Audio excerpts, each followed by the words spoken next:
L'extrême droite de Charles Maurras, Action française, les ligues d'anciens combattants appellent à une manifestation pour renverser le gouvernement lors de sa présentation à la Chambre des députés. Les affrontements entre émeutiers et gardiens de la paix font 15 morts et 1500 blessés. Le lendemain, le gouvernement d'Aladier démissionne. Vichy, 10 juillet 1940. Les pleins pouvoirs sont donnés à Pétain par l'Assemblée nationale. 80 députés sauvent l'honneur en votant contre. L'extrême droite collaborationniste et raciste est aux manettes pendant 4 ans. Alger, 22 avril 1961. 4 généraux putschistes défient le pouvoir et s'emparent d'Alger, malgré le référendum du 6 janvier, approuvant à 75% le droit des Algériens à l'autodétermination. Paris, 19 mai 2021. À l'appel de plusieurs organisations syndicales, 3500 membres des forces de l'ordre assiègent le Palais Bourbon et en interdisent l'accès à plusieurs députés. Un délégué syndical appelle clairement à faire sauter les digues institutionnelles qui garantissent la séparation des pouvoirs. Le ministre de l'Intérieur du gouvernement de la République soutient les factieux. Des tribunes de militaires appellent au soulèvement contre les institutions. Un chroniqueur télé, condamné à plusieurs reprises pour des propos racistes, envisage de se présenter à l'élection présidentielle. Voilà un bref résumé du climat actuel. La liste est longue, des atteintes aux libertés mises en œuvre depuis plusieurs quinquennats, mais qui atteignent leur paroxysme sous la monarchie présidentielle macroniste et son cortège de violences de toutes sortes.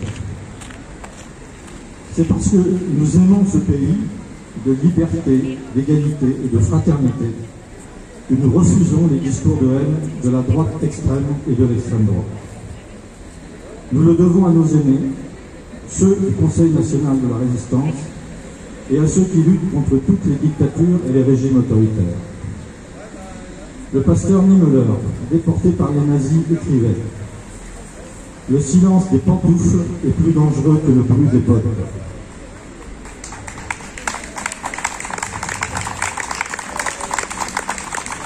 Il nous faut donc ensemble ranimer la flamme de la République abîmée pour retrouver la France de Jean Ferrat, dont ce pouvoir, disait-il, usurpe aujourd'hui le prestige. Alors pacifiquement, mais avec acharnement, ne lâchons rien. Les militants de la France insoumise du Rhône et de la Dombes condamnent fermement la vidéo scandaleuse et d'une violence inouïe d'un youtubeur appelant au meurtre des militants de notre mouvement. L'heure est grave et nous dénonçons ce climat de haine raciste et attentatoire aux libertés individuelles et collectives depuis plusieurs mois déjà. La droite extrême d'Emmanuel Macron et l'extrême droite de Marine Le Pen sont les deux faces d'une même pièce. Bravo. Qui peut encore prétendre que la Macronie fait barrage à l'extrême droite? Alors pacifiquement, mais avec acharnement, nous résisterons avec tous les authentiques républicains, sans céder le moindre pouce de terrain aux nostalgiques de la haine entre Français. Résistance. Résistance. Résistance. Résistance. Résistance. Résistance. Résistance. Résistance. Résistance. Résistance. Résistance. Résistance.